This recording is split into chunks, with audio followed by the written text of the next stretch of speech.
you want a brand from this dead artist. I find dead people are really not very good at social media. The green rush is real. From lawmakers and investment bankers to CEOs and investors, we'll look at how people are transforming cannabis from the shadows of the black market into a cash crop that draws in cannapreneurs from Hollywood to Wall Street. Here to help you navigate the business of cannabis, please welcome Louis Goldberg and Ann Donahoe, brought to you by KCSA Strategic Communications.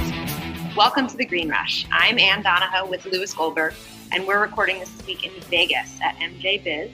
And today we're chatting with Bruce Linton, the CEO of Canopy Growt, Canada's largest marijuana producer. Bruce, thanks for joining us. How's everybody? Great. How are you? Really good. I'm well. So as we were doing our research, yeah. One of the things that really jumped out at me was the Equal study that you guys are doing. Yeah. Can you talk about that? Because I found that fascinating. So the good thing and the bad thing about the company going from me walking around with an idea at the end of 2012 and the first 4 or 5 people I asked, do you want to do it, saying, no, you're crazy, to today where we have about 640 people, is it's actually quite a lot easier to do many things. The downside is I'm not as expert on every one of them. And so we've got concurrently, I think, about 4 or 5 studies going. Mm-hmm. And we have 27 patents filed, some of which intertwine with the studies because you need to get novel data to determine whether or not you have a defensible patent once you file your provisionals. Mm-hmm. So on the Equal one, I can't even tell you with absolute certainty without misrepresenting potentially where we are in the study, what we're getting out of it. And Can you just explain, because most of the people who are listening won't know what it is. So what we try to do is that one, and I'll have to rewind it, we had that one batting around probably now 2 years. And the whole point of our studies were first to determine against what indication are you taking this? Mm-hmm. With what frequency? With what perceived benefit? So we actually get a several thousand person cohort of baseline data. And then we take that baseline data and we put it through much more narrow purposes. So when we decided in Canopy Health that we wanted to pursue sleep, anecdotally, everyone is quite familiar that sleep is a major and primary indication, but which strains, what dosage, what times, with what results, whether or not your sleep is a primary or secondary consideration. You know, are you not sleeping because you have a other medical condition? Right. Or are you not sleeping because you're not sleeping? And then if you dig into it, is it in fact that you're waking because of anxiety? Is that really primary or secondary? Mm-hmm. And so when we use a study, the point of the exercise is to actually narrow the focus of all the subsequent inquiries so we can actually determine by what format should we provide what product. And what I mean by that is, for example, what comes out of a study like that and leads to Canopy Health is if a person can't fall asleep, it's a very different mechanism of delivery and dosage strategy than if they can't stay asleep. And you're able to do this in Canada because of the federal structure versus here. Yeah, so what we have in Canada is the largest cohort of medically approved, and I mean like at all levels of governments on a well-structured basis, the largest cohort of medical patients on the planet that could be actively viewed as in a phase 4 clinical trial because they're consuming a medicinal product for which there may or may not have actually been a defined indication, but they're taking it, they're using it. And the only other country I think that we know of that does anything like this is Israel, right? Yeah, if you have 12 people and you want to do a medical trial, that's a bit challenging. So what you really want to have is a deep enough pool that has had a long enough period of time under a structured public policy that you can actually capture data over a group and time horizon that makes it legitimate. And so part of the thing that's maybe often overlooked is Canada actually is the deep end of the pool as far as the ability to get intellectual property development around medical indications because we actually have this cohort of people. Mm-hmm. We have this well-structured practice. And many people don't know, but like in Canada, doctors are basically a public servant. They're paid by the government. Now, there's some nuances to that. Oh, we've heard. Trust me, we've heard down here about the Canadian health system, and we are envious. We have a senator called Bernie Sanders. Well, so what happens with that, though, is that the profit actually exists in a big way, mm-hmm. which means, yeah, they do get paid for seeing more patients and things of that nature, but they actually they have a very objective, difficult to sway view on what they're going to prescribe or give access to their patients. And so in that model, it means that you have tens of thousands of thousands and thousands of doctors who are writing scripts, not a couple hundred who are getting paid, $45 a script and getting through as fast as they can. Right. And so it probably is I'll call it a more thoughtful or considered or rational pool, because it's such a diversity across the whole country through a common process of government-paid doctors who had to decide that maybe this is a geriatric option for you. So we didn't get a chance to introduce you. We just jumped right in. That's because there's a microphone and I start talking as soon as I see one.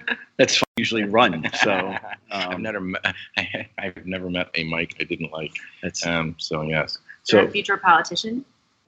I think I actually I hit my pinnacle of political achievement when I was president of the Carleton University Students Association, and it had phenomenal benefits of being the president in that you could actually not get thrown out of the pub because you were the boss.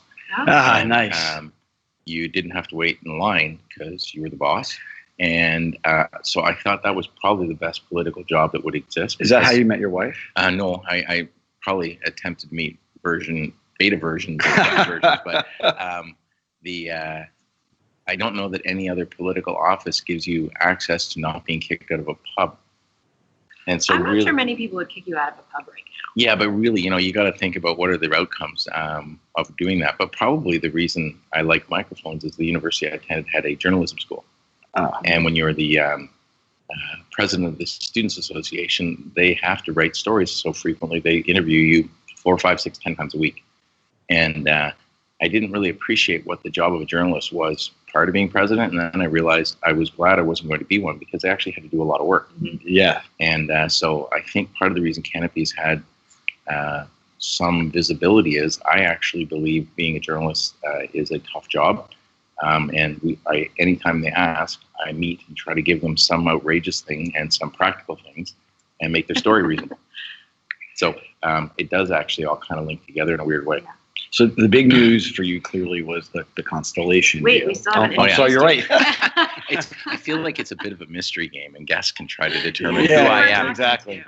We know that the big news of the last 2 weeks or so has been the Constellation news. Yeah. I was also really excited to find out that they own Kim Crawford, which is my personal favorite. I think it's made a whole bunch of people look at their brands and go, actually, I had no idea. and because they did it first, a whole bunch of people are going, you know what, I am going to buy Meiomi or Corona or Kim Crawford because these guys actually did it. Are forward. Yeah, they're cool. They're the first guys to jump in. Yeah. Well, can you tell us a little bit about the genesis of that?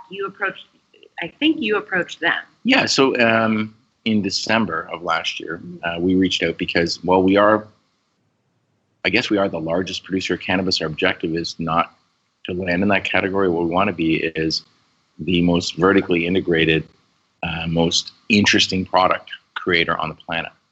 And in order to make what we want to make, you have to have quite a lot of production. You have to have a diversity of sophistication levels in your extraction, and then you have to have labs, and you have to have a whole end game where you want to actually think about the medical market and what that should look like as a really finished product so that people can actually get insurance coverage and all the things that should be benefits of the product. And then on the access or rec side, it's how do we evolve this as an ingredient into something that becomes a socially normalized consumption product. And when I say it that way, I don't want to sound like a total nerd, but the reality is that the people right now who like to consume cannabis aren't the majority that need to be comfortable with the product. And so we reached out to Constellation because they are, if you look at their 5-year stock chart, what they've figured out is how to use analytics, product positioning, product evolution, product categories, everything about how you take what is a quiet category and dominate. So they've gone from like a $10 stock to a $200 stock. They've gone from a small market share to a big market share. And they have brands that everybody really likes. So we reached out to them to say, we know quite a lot about marijuana and making ends of stuff. We'd like to talk to you guys about, like, you know, if we're going to use limonene as a flavoring agent, we're going to take it from the terpenes versus other sources.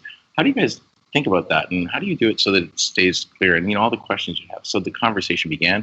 It kept evolving. How hard was it to get them comfortable, you know, talking about marijuana, talking about cannabis? Well, a big thing about getting something done is deciding who you want to do it with.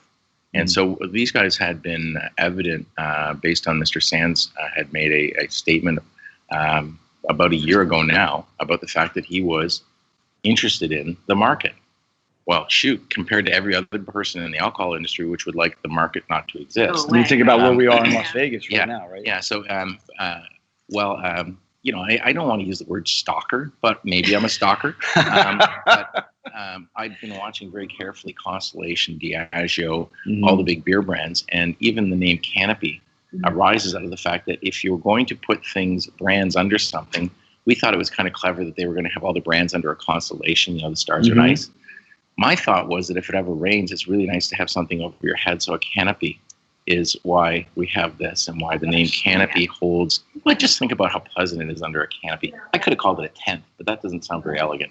But a canopy is a nice place. So we saw that they were going in the right direction. We liked their portfolio. I've been stocking. I wish I'd have bought their stock when I started tracking them. I think you're okay now. I'm okay now. I'm still looking at the free coffee over there. It looks pretty good to me. No, I'm just joking because it's free. So I began looking at them, and it was really clear that they were embracing the opportunity rather than trying to discourage it. And so pretend it didn't exist. Yeah. So internally, we just kept talking about the fact that, I think that the people 100 plus years or 80 years ago who were in the transportation business using trains probably were disappointed they didn't perceive transport trucks as a good thing and tried to hold them back. And we see a lot of the other sector players who they want to be in the train business, not the transportation with the truck business. And, as an analogy, you can see how that turned out. And so I think there was a good fit. What I liked about them, and people say, well, that's a big check. And quite surprisingly, in Canada, during the period of working with these guys to figure out if we're going to do something, I was offered some multiple of the money because people are always trying to finance in especially the last 4 or 5 months, right, and really in the last 2 before we made this announcement. But I didn't want the money from anywhere. I wanted to have someone that was an institutional holder who we could actually work with.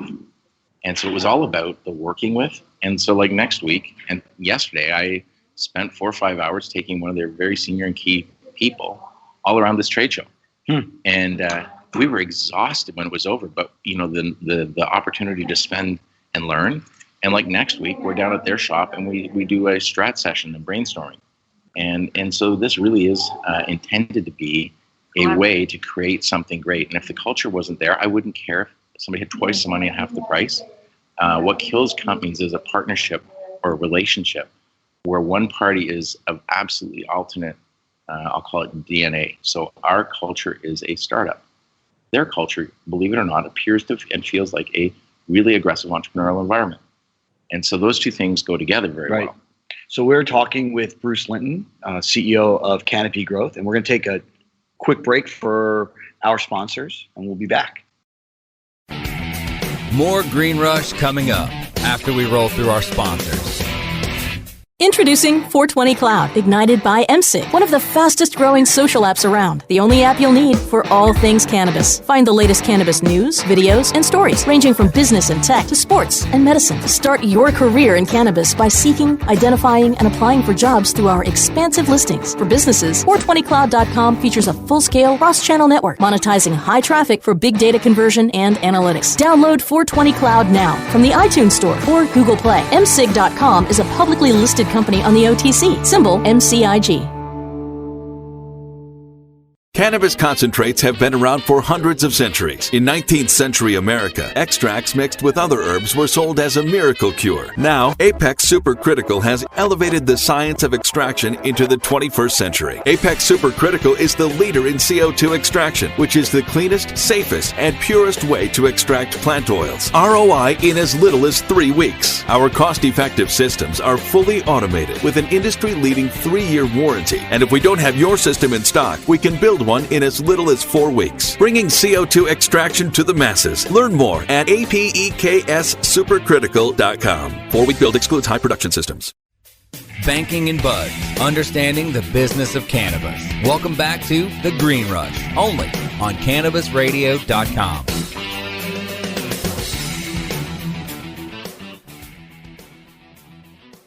And we're back with Bruce Linton, CEO of Canopy Growth. So let's pivot a little bit because not everybody only wants to talk about the money.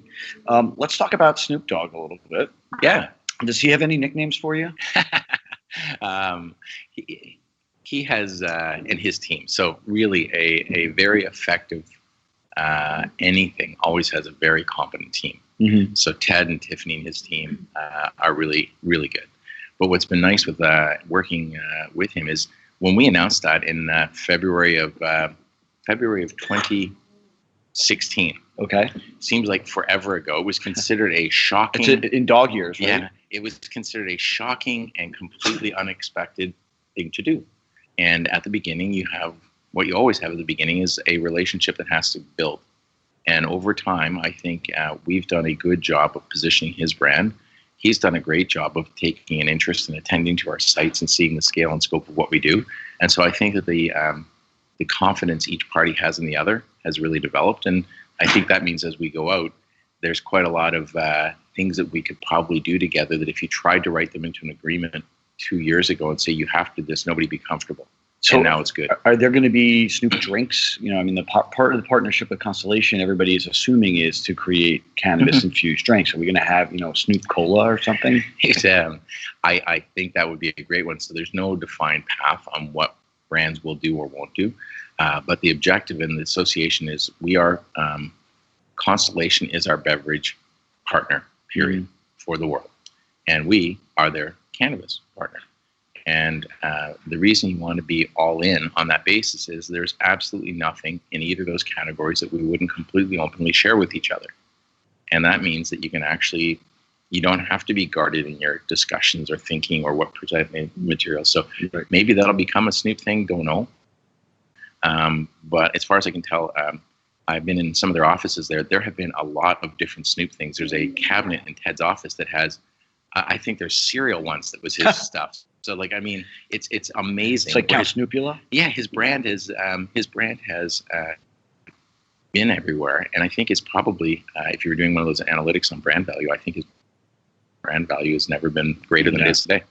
Which is why, when a lot of people bring us, they'll say, well, do you want a brand from this dead artist? I find dead people are really not very good at social media. And, Snoop is really good at social media. I don't know, we have one guy who I can tell you whose handle, but what you have to have is a texture, and a texture can't be entirely historic. And so that's part of what we really like is how active he is. So you are a research and data based organization. Core to what you're describing from the medical side of cannabis and developing brands. How are you thinking about leveraging the research facilities that, the R&D testing facilities that Constellation has to help you develop new product or new formulations or form factors? Yeah, so we're 2 weeks in to figuring it all out. But you don't have it all done right now? So what we have is in Canada, inside of Canopy, we have pretty extensive labs and rights to do things. So we have the way regulations often work is rather than changing the regulation, what you do is you, as a bureaucrat, suspend parts of it. So there's a portion in Canada called Section 56, which when suspended allows us to create products that we're not allowed to sell. And that's actually pretty good because it makes it legal to create almost anything you could imagine that could involve cannabinoids. And other active ingredients. I just can't sell them. But figuring them out is probably a lot harder than selling them. And so what we need to do is over the next months, year, work with what is it we want? Who wants it? Which starts with data. And I keep referencing the 54-year-old female with a Gucci bag who hasn't bought beer and hasn't bought cannabis, at least in the last 20 years. But she has bought Kim. But she buys white wine now. And she might want a branded product because if you have a Gucci bag, it means you care about brands. Mm-hmm. And if you're 54, there's probably money in that Gucci bag. And so how do we make cash and credit? Both. And plenty of depth in both categories. So how do we make products which would appeal to people who might not otherwise think that they wish to buy cannabis? And so when you start working backwards from that consideration, I think it becomes a pretty interesting game and one I think we'll do okay at. So Canada... The U.S. market is significantly larger right now, but it is fractured and it's this odd regulatory structure. And it seems like we are ceding, both literally and pun intended, the weed market to our partners to the north. How integral is the international expansion for you to your strategy? I mean, I know that you have partnerships in Germany and all over. How much is that vital to where you're going as a company? So we're right now in 6 countries. We go wherever it's federally permissible, and I think there'll be medical markets for quite a long time before necessarily flipping to a mixed market. And it's key because we have about 35 million people in Canada, and in one corner of Germany they have that many. And so it is important that if you're going to create things, that you have a runway that can go further. On the U.S. scenario, I think it's almost like 2 experiments. One is to look at how do we do this on a large-scale national basis, and the other is how do we make this a really regionalized opportunity. And the longer it goes, the more unclear it is to me whether or not there would actually be a benefit or desire to change it. When I say that, if I were in Colorado and I were a producer and I was doing well, better than I had in any of my prior businesses or jobs, I'm not sure I would want to have it federally changed, because the economic change might mean that I no longer have a business opportunity. Yep. And I think that if you're looking at, I don't know which is the better scenario. I think that they each have outcomes that are positive, and they're maybe different in how they get allocated to companies and individuals. But the longer the U.S. experiment runs, I think that the more diversified the big gains are going to be, and the less likely you're going to have a regulation which makes for really large-scale production. Well, I'm going to pivot for a second. And you do a ton of interviews and a ton of media. Oh, I talk by my answers. You'd think I get better at shorter answers, would you? Well, no, this is great. I love actually. it. But, so my question to you is, what question don't you get asked that you wish you got asked? Well, it's almost more like people generally want to approach this that it's marijuana. And what it is public policy. What it is regulation. We're exiting prohibition. And so I think it's almost like a bias where people still want to treat it as a topic of the specific content of what we make, when in reality, what this is all about is an evolution on a global basis of public policy. And so maybe it sounds really boring, which is why people don't want to talk about public policy. But in the absence of good public policy, the probability of this changing is 0. Mm-hmm. And so we can just look around the countries that are trying to do it, and if you look at Italy, their approach to how they wanted to work didn't work very well, and they're rejigging. Mm-hmm. When you look at Canada, it worked better. But our public policy in Canada was informed since 2001. And the reason that matters is from 2001 until 2013, we had a method of access in Canada that had positives and negatives, and it informed the next wave of public policy, and we're sort of on our 4th wave. If you compare that with Australia, they have not had a history of public policy related to cannabis, so they're just learning kind of where we were in 2001. They were in 2015-16. And so the rate at which things are going to change globally are really based on whose public policy you borrow, which country are you leaning to, and then what model. And so there are and will be more countries that borrow Canada and the US. But I really think that a lot of times the interview misses the fact that this isn't about marijuana, and it's not about Canada, and it's not about being the biggest. Side of it. Yeah, those are the headlines, but the content is, you hate to say it, but a lot of the reason we're succeeding is early on, it was evident to me, we were not actually being governed by our regulators to produce cannabis. We were being governed to not lose it. And when you recognize globally, when you're a producer of cannabis, you're actually in the cannabis not losing business. Because if you don't have a very good control system, the probability that the black market will participate or that a bureaucrat will be embarrassed is pretty high. More Green Rush coming up after we roll through our sponsors. Strainwise Consulting is the most sought-after consulting company for cannabis business applications and management contracts. We consulted on the first recreational license in the world and have had an over 95% success rate on applications submitted.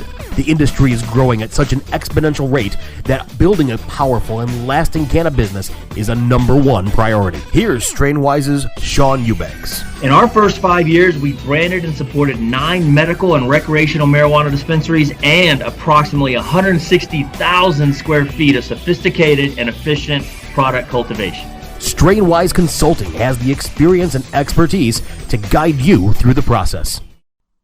Oh, let the marijuana llama tell you something now about a game for your phone gonna make you say, wow! The game's about the game of growing cannabis for cash. Grow the seed, sell the bud, put the savings in the stash. Little by little, your empire grows large. Put the big celebrities inside your entourage. You can choose to play with Snoop or me or Cheech and Chong, Cypress Hill, Willie Nelson, Wiz Khalifa with a bong. The name of the game is hemping, that's the point. Download and play while you light yourself a joint. The business of cannabis should be no crime. Hemp Inc. is even hot-proofed by the man who run High Times. Oh yeah? Get it on Android and iOS today.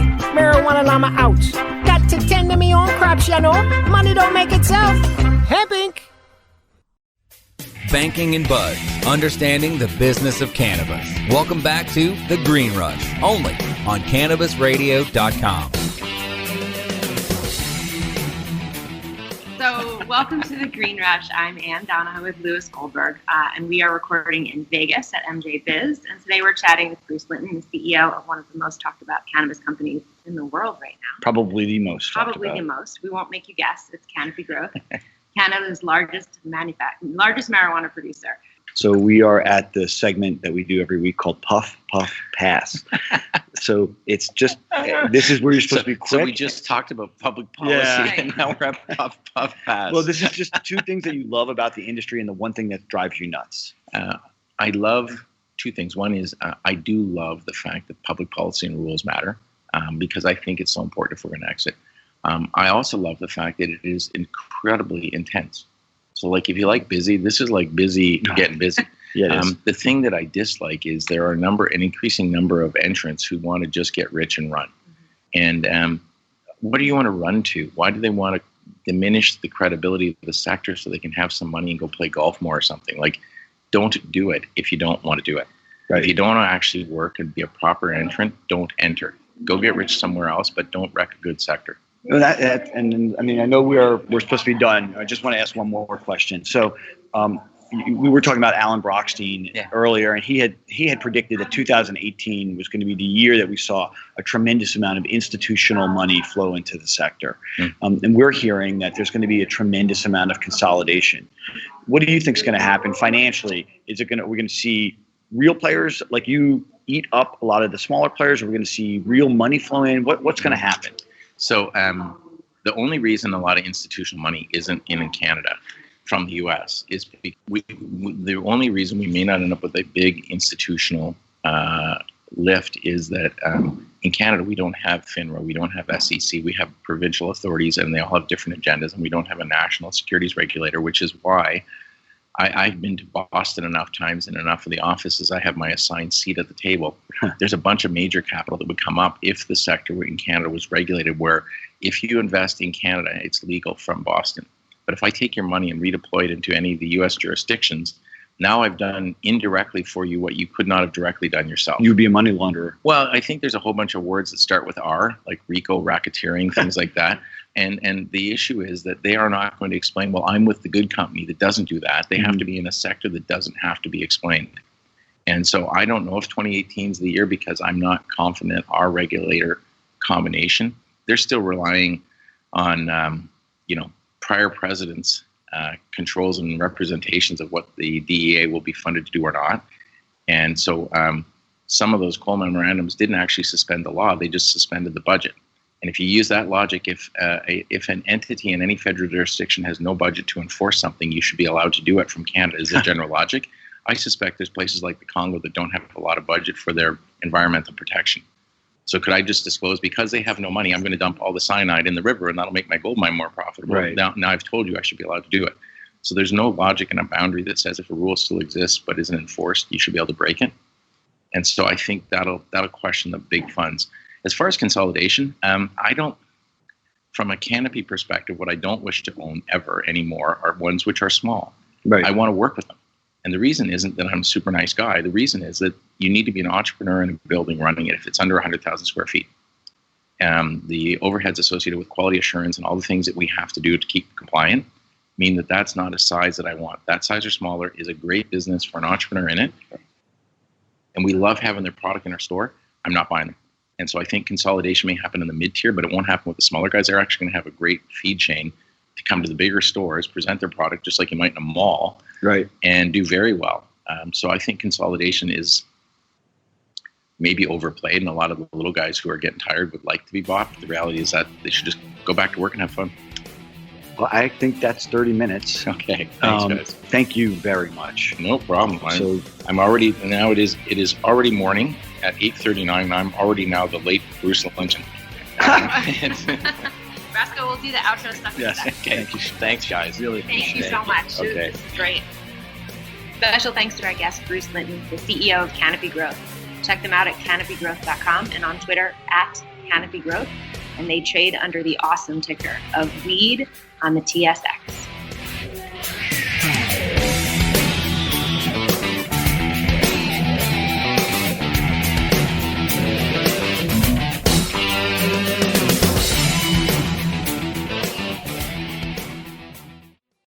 The opinions expressed on this cannabisradio.com program are those of the guests and hosts and do not necessarily reflect those of the staff and management of cannabisradio.com. Any rebroadcast or redistribution without proper consent of cannabisradio.com is prohibited.